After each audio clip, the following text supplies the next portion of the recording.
Bonjour à tous.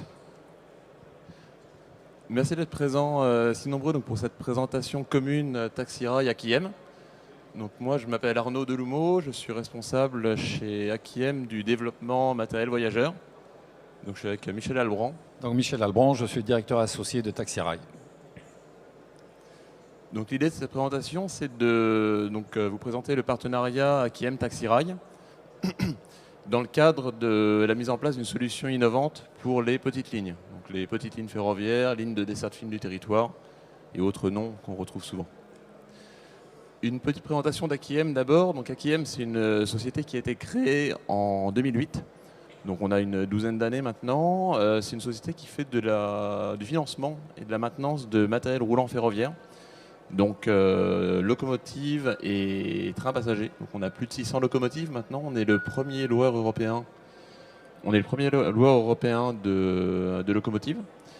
On a 46 trains passagers, donc avec deux flottes, une flotte au Royaume-Uni de 30 trains électriques, une flotte de trains diesel aux Pays-Bas.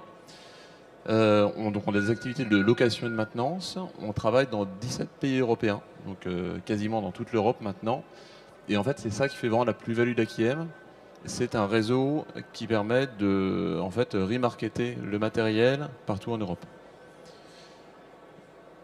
On est maintenant 220 employés avec 150 employés maintenance. Donc on n'est pas du tout seulement une société financière, on est plus une société technique, d'ailleurs issue à la base des SNCF, qui a vraiment vocation à financer les actifs et à les entretenir et les faire fonctionner le plus longtemps possible. Voilà, on a des actifs qui ont une durée de vie moyenne de 10 ans aujourd'hui, mais qui doivent tous tenir au minimum 30 ans, voire 40 ans. Et on est très diversifié puisqu'on a maintenant 75 clients. Voilà, donc avec 35% de part de marché en France aujourd'hui. Et donc, comme je le disais, des clients dans beaucoup de pays différents. En termes de positionnement sur le marché voyageur, on adresse en fait toutes les catégories de matériel roulant. Alors déjà, les trains grande vitesse. Comme vous le savez sûrement, il va y avoir des renouvellements assez importants dans les années à venir avec l'arrivée du TGVM. Voilà, donc qui est amené à remplacer les TGV de niveau, les TGV duplex qu'on a aujourd'hui. Il y a différentes sociétés qui sont intéressées par la mise en place de services grande vitesse en France, notamment une qui a fait parler d'elle récemment. Donc voilà, c'est un segment sur lequel on peut se positionner. On s'intéresse également à tout ce qui est matériel remorqué. Donc matériel remorqué, c'est locomotive plus voiture voyageur. Vous l'avez peut-être entendu aussi récemment, il y a un renouveau, notamment des trains de nuit. Donc train d'équilibre du territoire, train de jour et train de nuit, avec probablement des très gros projets qui vont sortir dans les mois qui viennent et qui visent vraiment à redynamiser ces trains intercités, donc trains, on va dire, longue distance, mais pas à grande vitesse, de jour, et à remettre un vrai réseau de trains de nuit comme on avait il y a encore quelques décennies, comme d'ailleurs c'est en train d'être le cas en Europe centrale. Et enfin, les trains automoteurs qui représentent la plupart du matériel roulant en France aujourd'hui, du matériel roulant voyageur. Donc c'est les automotrices en fait, on a évidemment des trains électriques, encore du diesel qui est amené à disparaître. On se positionne bien sûr sur les matériels bimodes, donc train électrique et diesel, ou train électrique et batterie, électrique, hydrogène. Et voilà, donc sur tout ce qui est innovation dans ce domaine. Et on s'intéresse également, bien sûr, aux trains très légers, aux trains ultra légers, dont Taxirail est un exemple. Voilà, on a une illustration sur la photo ici. Et ça, c'est un matériel très spécifique pour les petites lignes.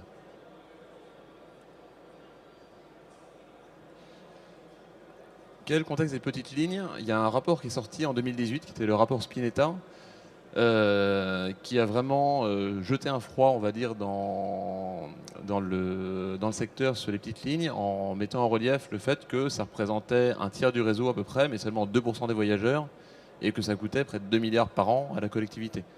Donc les conclusions du rapport étaient, toutes les petites lignes ne peuvent pas être sauvées, et il faut en fermer certaines, et c'était déjà un mouvement qu'on observait depuis plusieurs années. Bien sûr, les régions qui sont responsables de ces petites lignes se sont opposées à ce rapport et ont dit qu'elles souhaitaient absolument maintenir toutes les petites lignes ouvertes. Ce qui veut dire que les régions doivent maintenant trouver des solutions alternatives à moindre frais, parce qu'il n'est pas possible de continuer à garder je dirais, des frais si élevés par rapport à des revenus qui sont quand même minimes. Donc maintenant, il faut absolument trouver des modèles alternatifs pour permettre de maintenir ouvertes ces petites lignes et éventuellement d'en rouvrir d'autres. Aujourd'hui, on a deux sujets critiques sur ces matériels, sur ces petites lignes. C'est tout d'abord le réseau qui est extrêmement vétuste. C'est ça d'ailleurs qui a conduit à fermer beaucoup de lignes ces dernières années. En fait, c'est un schéma assez classique, c'est-à-dire que c'est des lignes qui sont assez peu utilisées, donc il y a peu d'investissement, ce qui veut dire qu'à un moment ou à un autre, un tronçon voit sa vitesse réduite, donc le temps de parcours des usagers est allongé, il y a moins d'usagers qui se reportent sur la route, donc on dit mais plus personne ne veut de cette ligne, donc on fait moins d'investissement, d'autres tronçons sont réduits et ça aboutit comme ça au final à la fermeture de la ligne. Et malheureusement, c'est un schéma assez classique. Et donc le sujet de vétusté du réseau est un vrai problème qui a été soulevé dans le rapport Spinetta. Donc il faudra effectivement déployer de très gros moyens au niveau rénovation de l'infrastructure dans les années à venir. Et le deuxième sujet qui intéresse beaucoup Akiem, c'est le fait que les trains des petites lignes, qui sont, alors le jargon c'est les X73-500, sont des trains qui ont été mis en service au début des années 2000, donc qui ont une vingtaine d'années. Et le matériel roulant voyageur vit en gros une trentaine d'années, voilà, en moyenne. On peut se dire on a encore 10 ans de durée de vie, c'est encore long. Dans le ferroviaire, c'est une industrie de temps long et 10 ans, ça passe très vite. Ce qui veut dire qu'on doit prévoir dès aujourd'hui le remplacement de ces trains et réfléchir au modèle qu'on souhaite demain, sachant que c'est des trains diesel, puisque c'est toujours des lignes non électrifiées, bien sûr. Est-ce qu'on souhaite voilà, une motorisation alternative avec des batteries, de l'hydrogène? Est-ce qu'on souhaite un seul modèle en termes de taille de véhicule ou au contraire partir sur du train ultra léger et du train un petit peu plus grand? Donc c'est des réflexions qui sont en cours actuellement. Et dans ce cadre, donc, le bureau d'ingénierie Exide avec lequel on travaille a déployé un nouveau concept que je laisse Michel présenter. Alors, donc nous travaillons sur le concept TaxiRail depuis 2017. 2017 qui était la première date à laquelle a été évoquée l'ouverture à la concurrence des lignes SNCF et notamment de toutes ces petites lignes. Donc le fait que toutes ces petites lignes aujourd'hui soient rétrocédées tout ou partie aux régions, ça nous a donné l'idée, on a travaillé sur l'idée de proposer à ces régions un système de transport autonome qui soit propre, qui soit décarboné donc, et qui soit à la taille du réseau, c'est-à-dire ce sont des petites lignes, donc des fréquentations relativement faibles, mais l'idée de base de notre système, c'est de proposer un mode de transport propre, collaboratif, qui soit à la fois suffisamment capacitaire en heure de pointe, mais qui permette également de travailler ce qu'on appelle à la demande. Donc c'est tout un écosystème que nous avons développé de manière à pouvoir offrir ce système que nous avons donc appelé TaxiRail. Donc pour arriver à développer ce TaxiRail, il y a beaucoup d'innovations. Il y a des innovations de rupture par rapport à ce qui se fait dans le ferroviaire, puisque nous sommes sur un module 100% autonome. Donc ça veut dire de la détection, ça veut dire tout un système GOA4 pour ceux qui connaissent. C'est à la fois plus facile en train que sur des voitures puisqu'on n'a pas de problématique de dépassement, on n'a pas de problématique de croisement parce que ces lignes de chemin de fer sont en général non électrifiées et c'est de la voie unique. Donc on a, en plus de développer ce système, on a essayé de penser à un business model qui permette de tirer la quintessence de notre système TaxiRail. Donc la détection, c'est vraiment prioritaire. Assurer un niveau de sécurité au moins égal à ce qui existe aujourd'hui dans le train, ça c'est une de nos priorités. Et trouver les solutions techniques qui permettent de faire fonctionner un train léger dans des conditions optimales et notamment des conditions optimales de confort. Donc pour cela, nous avons travaillé avec des grands spécialistes, notamment au niveau des essieux, puisque c'est la société Texelis qui nous développe des essieux particuliers, tout à fait spécifiques pour notre train, avec des moteurs roues. Et bien sûr, c'est une chaîne cinématique entièrement électrifiée, en batterie pure pour les petites lignes jusqu'à 10 à 15 km, et ensuite avec range extender, soit hydrogène, soit à la demande de certaines régions, gaz de méthanisation, lié justement, ce système étant structurant aussi pour l'utilisation en circuit court, en cycle court, des gaz de méthanisation produits par des régions très agricoles. Donc, toujours de l'électrique, mais toujours zéro émission, que ce soit en hydrogène ou en gaz de méthanisation. Les essieux, donc vraiment un travail fait par Texelis qui développe des essieux pour tous les grands faiseurs ferroviaires, aussi bien pour Alstom que pour Siemens par exemple. La carrosserie de notre véhicule est une carrosserie en composite, c'est de la fibre de lin sur une lame en balsa, donc ce qui permet d'obtenir la rigidification du système et d'être extrêmement léger. En plus, nous avons la possibilité, comme ce sont des modules très petits qui font 6,50 m de long, 16 places assises, 24 places debout, 2 PMR, possibilité de mettre 3 ou 6 vélos à l'intérieur, donc avec les systèmes de comptage et de pesage à la montée des passagers, de manière à être certain de ne pas être en surcharge. Et on arrive ainsi à un poids total en charge maximum de 12 tonnes. Ce qui nous permet, en ayant un poids de 12 tonnes et 2 essieux, alors c'est un petit peu technique mais c'est assez simple à comprendre, de n'avoir que 6 tonnes à l'essieu, contrairement à un TER classique qui est plutôt à 14 ou 15 tonnes à l'essieu. Donc moins de frottement et moins d'usure de la voie. Et c'est un des paramètres qui, en termes de CAPEX, est très important, puisque toutes ces petites lignes sont des lignes, pour certaines, qui sont abandonnées depuis 10 ans, 15 ans, voire plus. Donc il y a à chaque fois à faire ce qu'on appelle un voie ballast complet parfois. Et c'est moins cher de faire un voie ballast pour un véhicule qui va être à 6 tonnes à l'essieu que pour faire un véhicule qui va être à 12 ou 13 tonnes, voire plus à l'essieu.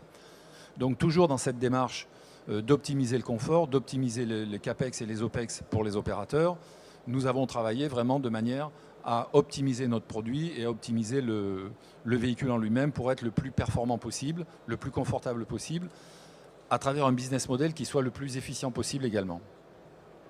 Pardon. Donc la vision que nous en avons, c'est sur toutes ces petites lignes, ce qu'il faut, c'est redonner, que le train reprenne sa place de colonne vertébrale de la mobilité et de l'intermodalité. Donc on travaille sur tout un écosystème qui va permettre de remettre un peu le train au centre de ce qu'il était au début du siècle, c'est-à-dire de redevenir le moyen de transport principal dans ces régions où la voiture avait pris la grosse part de marché. Un des objectifs très importants du taxi-rail, c'est de permettre le report modal.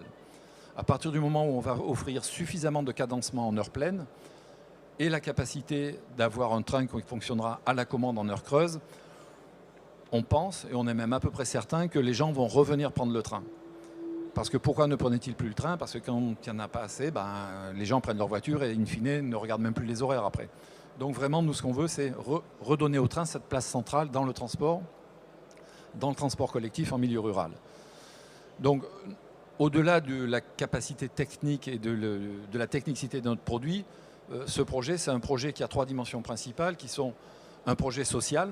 Je vous rappelle quand même que les Gilets jaunes, la première revendication était: vous voulez nous augmenter le gasoil de 10 centimes du litre, vous voulez nous durcir le contrôle technique des véhicules, mais on n'a pas d'argent pour en acheter d'autres et on fait 40 km par jour en milieu rural pour aller travailler avec notre voiture.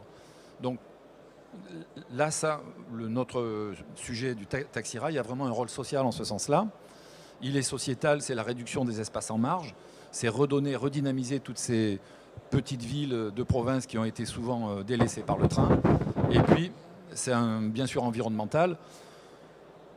Un train diesel sur une ligne qui fait 30 km à raison de 3 rotations par jour, c'est 360 tonnes de CO2 par an.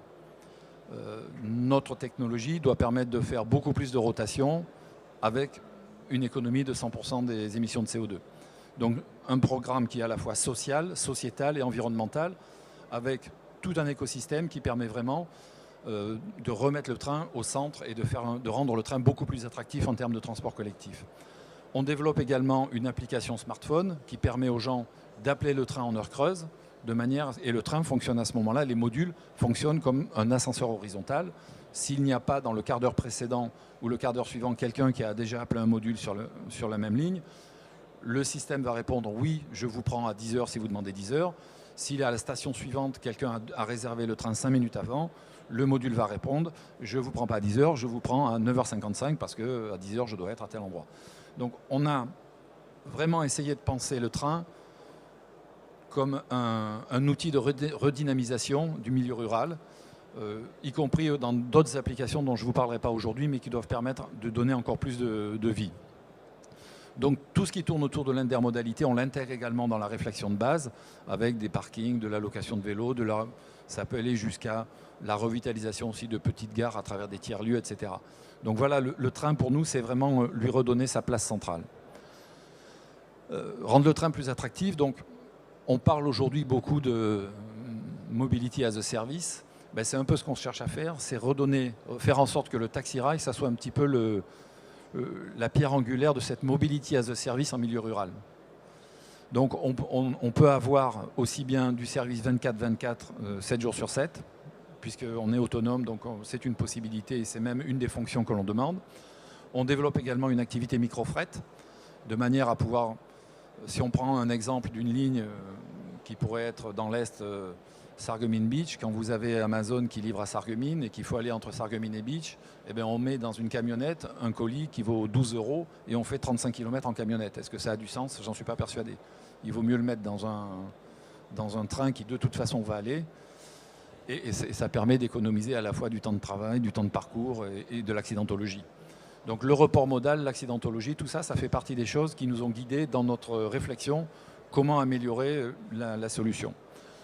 Alors maintenant, j'en viendrai tout simplement à l'essence même de la réunion, c'est le partenariat Akiem Taxi Rail. Quand on développe un projet, un produit industriel comme un train, et il n'y a pas beaucoup de choses qui soient beaucoup plus industrielles qu'un train, à vrai dire, et qu'on n'est pas connu sur un marché, et qu'on sort un nouveau produit, c'est toujours très difficile de trouver un financeur. Et le partenariat de Taxi Rail Akiem, Akiem ayant une très bonne connaissance du monde ferroviaire, ben c'est justement la capacité que nous donne Akiem, en intervenant comme un leaser, d'intervenir rapidement, de pouvoir intervenir, et ça nous permet d'être encore plus crédible à partir du moment où on est partenaire avec une société comme Akiem qui va nous soutenir dans cette capacité qu'ils ont, eux, à toucher des clients et à louer du matériel. Voilà, pour reprendre ce que disait Michel, l'idée c'est vraiment effectivement de faire émerger une solution rapidement. Concrètement, qu'est-ce qu'on apporte dans le partenariat? Effectivement, on apporte le fait d'être une société établie avec une capacité de financement importante et on souhaite vraiment accompagner le projet Taxi Rail dans la durée, donc voilà, jusqu'à la commercialisation des navettes, en mettant à disposition notre connaissance de l'écosystème industriel voilà, de la maintenance, parce que comme je le disais, on a plus de 600 locomotives et on fait la maintenance de la plupart de ces locomotives. Donc on connaît énormément d'acteurs industriels qui peuvent travailler demain pour le compte de Taxi Rail. On a un gros historique également de gestion de projets d'homologation. Comme je le disais, on travaille dans 17 pays. Et une des plus-values qu'on peut avoir, c'est notre capacité à voilà, relouer des matériels dans d'autres pays. Je prends l'exemple, aujourd'hui, on a des locomotives françaises qui ne répondent plus aux besoins en France, qu'on a transformées et qu'on a adaptées pour la Hongrie, la Croatie et la Slovénie. C'est des matériels qui aujourd'hui ont été transformés et roulent maintenant dans ces pays-là. Ça permet effectivement, quand il n'y a plus de demande dans un pays, de redéployer le matériel sur un autre et de ne pas juste, comme on le voit pour certains matériels, l'oublier dans un coin en disant bah, on n'a plus besoin, tant pis, voilà, c'est perdu. Donc notre but, c'est vraiment de garantir la viabilité du matériel à long terme. Et donc on apporte évidemment nos expertises techniques, financières et juridiques également. Et aussi une capacité de financement, parce que pour une région qui s'intéresse à une solution comme Taxi Rail, en fait, une région, autant elle va être capable de financer voilà, des Regiolis, Alstom ou des matériels d'un constructeur ayant pignon sur rue, on va dire, et de prendre un risque sur 30 ans.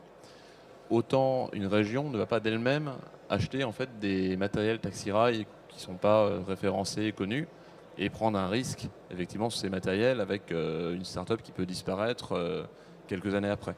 Donc concrètement, ce risque, c'est Akiem qui le prend.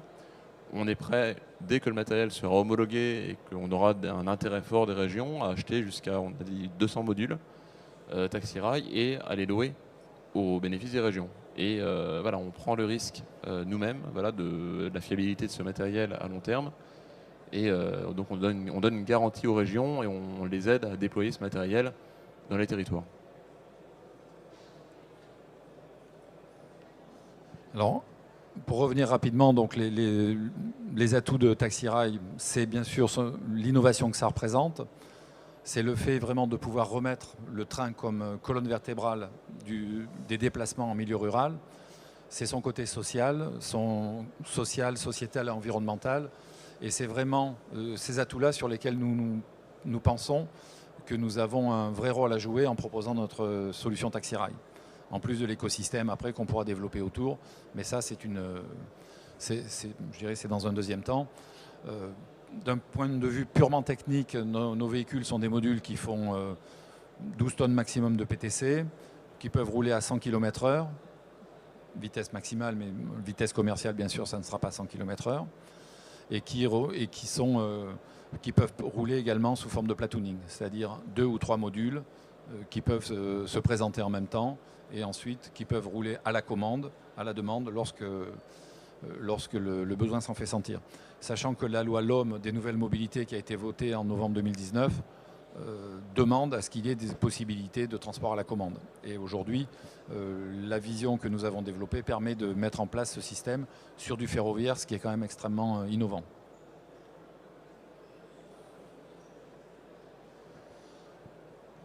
Donc, comme on le disait, voilà, je pense qu'on arrive à la fin de la présentation. L'idée, c'est vraiment d'apporter une réponse aux besoins des régions, d'apporter cette réponse rapidement, parce que la commercialisation est prévue pour 2025. C'est ça, oui. Voilà, et donc d'offrir un moyen de transport moderne, propre et adapté aux attentes.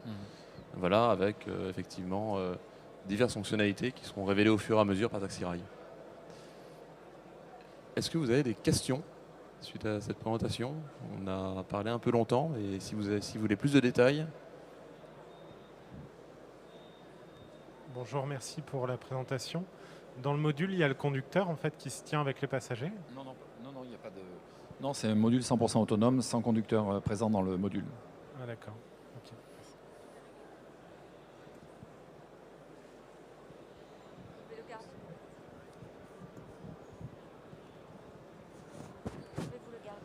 Ok, bonjour, c'est Yves Clarissou de Bureau Veritas. Votre système, je le conçois bien sur un univers fermé, type métro automatique, c'est-à-dire dans lequel vos cabines ne vont jamais rencontrer de train lourd. Est-ce que c'est aussi votre concept ou est-ce que vous êtes en système ouvert? Ah non, on est en système ouvert, mais la plupart des lignes dont nous parlons aujourd'hui ne sont plus circulées. Notre système n'est pas interopérable avec le réseau RFN. En tout cas, dans un premier temps, ne sera pas interopérable avec le réseau RFN. Donc, il est appelé à rouler sur des voies qu'on appelle propriétaires, c'est-à-dire des lignes qui ont été abandonnées depuis longtemps, qui ne sont plus en circulation. Une des possibilités, c'est éventuellement de pouvoir circuler également sur des lignes où il y aurait du fret ferroviaire, bien sûr en conservant prioritairement les sillons de fret ferroviaire, en neutralisant l'activité Taxirail pendant les heures de sillon réservées au fret. Et les discussions que nous avons à travers le DJTM avec qui nous avons fait des séances de travail, c'est de pouvoir arriver juste en bout de ligne du RFN, mais sur peut-être les 300 ou 400 derniers mètres, pour pouvoir rejoindre des réseaux structurants et ne pas avoir une rupture de charge trop importante pour les passagers. Ça, c'est quelque chose de très important. Alors, il y a une volonté forte du ministère de faire en sorte qu'il y ait une législation qui soit adaptée. Et STRMTG et EPSF également vont travailler à faire en sorte que, bien sûr, sans mettre en cause absolument la sécurité, en conservant le niveau de sécurité qui existe aujourd'hui, travaille à comment faire en sorte que ces trains légers, et pas que le nôtre, parce qu'il y a d'autres projets de trains légers également, vont pouvoir rentrer sur les 300 ou 400 derniers mètres, emprunter un peu de RFN pour aller se garer sur la dernière voie de la gare, de manière à permettre aux passagers d'être directement en lien avec le réseau structurant. Alors, il n'y a pas de signalisation. Chaque module est 100% autonome et toute la communication se fait de module à module et à travers un PCC. Mais on n'utilise pas la signalisation existante. Alors, les passages à niveau, on travaille avec une société qui s'appelle Yogoko, qui a développé notamment les PN intelligents pour la SNCF. Donc, c'est vraiment des gens... Les briques technologiques que nous utilisons sont vraiment des briques technologiques très spécifiques, qui sont tous très pertinents et très, je dirais, professionnels et qui ont déjà une vraie expérience du ferroviaire. Mais effectivement, le passage à niveau, c'est un vrai sujet sur lequel nous travaillons, au même titre que les aiguillages, comment piloter les aiguillages, etc. Bonjour, alors je suis arrivé un petit peu en retard, donc excusez-moi si le sujet a déjà été abordé, mais est-ce que vous avez déjà des déploiements et si oui, lesquels? Donc dans quelle mesure? Et puis j'avais aussi une seconde question qui était, est-ce que vous avez déjà rencontré la situation où vous devez rétablir une ligne de train et en fait le rétablissement de cette voie ferrée est finalement plus cher que d'en créer une autre? Alors, je vais répondre à contresens. On a souvent des demandes de voies ferrées qui n'existent plus, enfin qui ne sont plus utilisées comme voies ferrées depuis très longtemps, notamment un rail prussien de 1872 par exemple. Hein. Voilà, c'est l'état actuel de la voie, donc débrouillez-vous avec ça. Donc ça, il se peut que ça coûte cher, mais bon, donc ça peut arriver effectivement. Et ensuite, votre première question, alors on n'a pas de développement, on est en phase de prototypage. Voilà, on est en phase de prototypage, mais on a beaucoup de demandes de régions qui, pour telle ligne ou telle ligne, sont intéressées par le produit et le projet Taxi-Rail.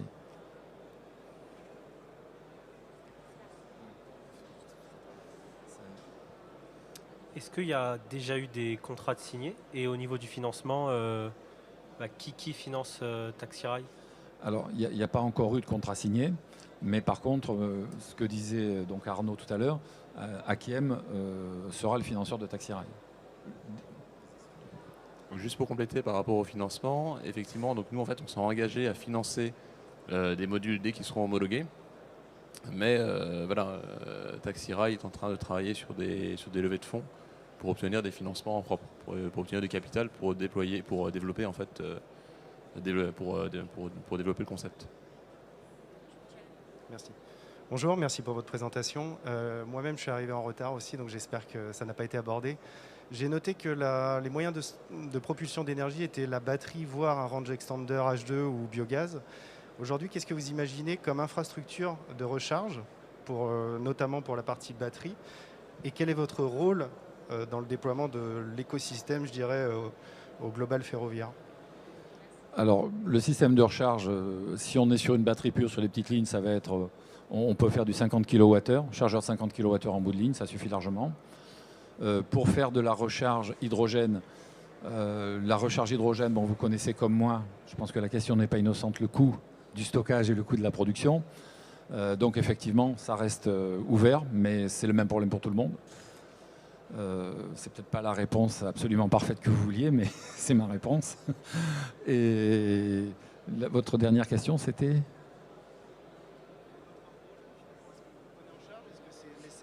Des territoires? Est-ce qu'il y a un appel d'offres? De toute façon, par exemple, si on prend en exemple ce qui est en train de se passer dans le Grand Est, là, je pense que c'est un mode opératoire. Tout le monde regarde ce qui se passe et il se pourrait que ce soit le mode opératoire à venir pour ces petites lignes dans le futur, c'est-à-dire des appels d'offres qui vont demander du clé en main, si j'ose dire. Je pense. Il semblerait en tout cas. Bonjour. Quelle politique de maintenance vous entrevoyez pour, compte tenu du manque d'interopérabilité? Ce sera un centre de maintenance par ligne ou... Alors, il y aura... les véhicules électriques, en termes de maintenance, sont beaucoup plus faciles à maintenir que des thermiques. Ça, c'est une certitude. Moi, j'ai travaillé toute ma carrière dans le poids lourd, et même dans le poids lourd, également avec la SNCF, puisque je m'occupais de MAN et on vendait beaucoup de moteurs MAN à la SNCF. Les moteurs électriques, en termes de... la propulsion électrique par rapport à du thermique, c'est entre 4 et 5 fois moins cher. Ce sont des chiffres donnés par Mercedes, ce n'est pas moi qui les ai inventés. Donc c'est beaucoup plus simple à gérer, il y a beaucoup moins de pièces détachées à gérer. Sur chaque ligne, il y aura un garage intégré dans le centre, sur la ligne, il y aura un garage en bout de ligne pour l'entretien de base, ce qu'on appellerait le journalier ou le quotidien. Et ensuite, on fera des programmes de maintenance en lien avec le mainteneur. Comme Akiem fait beaucoup de maintenance, en plus d'être notre financeur, il se pourrait bien qu'il soit notre mainteneur. Oui, bonjour, merci pour votre présentation. Donc vous avez dit que le modèle était du 6 tonnes à l'essieu contre à peu près 15 tonnes à l'essieu. Donc vous citiez que c'était moins cher effectivement de régénérer la voie. Est-ce que vous avez une idée de l'ordre de grandeur de combien serait moins cher pour les régions en termes de rénovation de la voie entre 15 tonnes et 6 tonnes à l'essieu? C'est pas ça qui fait c'est la question piège, mais on va y répondre. Si on regarde les chiffres donnés par l'OTF, l'OTF donne un coût de réfection de voie d'environ entre 250 et 300 € hors ouvrage d'art. Donc, vous regardez les prix actuels qui se font, c'est relativement plus cher. Je pense que vous les connaissez si vous posez la question. Voilà. Donc. Oui. Oui, bonjour. Dans votre business plan, vous avez tenu compte du billet pour le passager? Parce que... Alors, c'est une excellente question. Le billet du passager, ce n'est pas nous qui le gérons. C'est-à-dire que chaque région a sa politique de transport. Il y a des régions qui, pas sponsorisent, mais qui subventionnent beaucoup plus les déplacements et les transports que d'autres régions. Et c'est chaque région qui fera son prix de transport. Et nous, en fait, notre business model, c'est offrir un coût à la région, et c'est à la région de faire son prix. Dans le système informatique que nous développons, il y a une application pour pouvoir intégrer la billetterie de chaque région. Et nous, on ne touche pas à la billetterie. Ça ne va pas être évident de faire un vrai business model? Parce que si vous ne savez pas combien vous allez toucher, combien la région va toucher... Non, mais on sait combien ça va coûter à la région. Oui. Donc, voilà. La région va savoir combien ça va lui coûter, donc on sait combien on va lui demander. Donc, je dirais, in fine, elle va savoir combien il faut qu'elle vende son billet comparativement à ce qu'elle paye aujourd'hui. Je rebondis juste sur le business model, puisque les chiffres, voilà, c'est entre autres moi qui m'en occupe. En fait, l'idée ici, c'est vraiment de réduire les coûts. Concrètement, c'est un matériel qui est beaucoup plus léger. C'est un matériel voilà, qui n'a pas de conducteur. Il faut avoir en tête que autant le conducteur, c'est peut-être pas un sujet quand on a un train avec 10 voitures derrière, mais ça en devient quand on a un train avec 10 personnes dedans. Voilà, c'est un matériel effectivement qui n'a pas de diesel. Donc l'idée, c'est vraiment de réduire les coûts. Si on regarde un business model, on a les coûts et les revenus. Les revenus, ils sont amenés plus ou moins similaires à aujourd'hui, voire plutôt en augmentation, parce que l'idée, c'est d'augmenter les fréquences. Donc en fait, à partir du moment où on arrive à réduire les coûts, tout en augmentant les fréquences, on a gagné. On peut effectivement se poser des questions d'équilibre et tout ça. Mais aujourd'hui, comme on le disait, les petites lignes ne sont pas en équilibre. Elles coûtent 1,7 milliard aux régions. Les régions ne veulent pas les fermer, soit, très bien. Donc l'objectif maintenant, c'est pas tellement de chercher l'équilibre, qui de toute façon ne sera pas atteint, c'est de réduire les coûts en essayant de maintenir les revenus, voire en les augmentant. Mais le problème de billettique en fait, se posera de la même manière que sur un 73 500, un taxi-rail ou autre chose. Et un des aspects sur lequel normalement les régions doivent pouvoir économiser de l'argent, c'est le report modal. C'est-à-dire que plus on va offrir de cadencement et plus on va offrir de possibilités aux gens de prendre le train à des heures où ils n'ont pas l'habitude de le prendre, plus le report modal sera efficient et plus vous aurez de fréquentation dans le train. Donc, in fine, ça devrait coûter moins cher. Voilà, on vous remercie, on nous fait signe que c'est terminé. Merci de votre attention, puis on espère avoir été assez clair. Merci. On est sur le stand 63C, c'est là-bas. Donc s'il y a encore des questions, n'hésitez pas.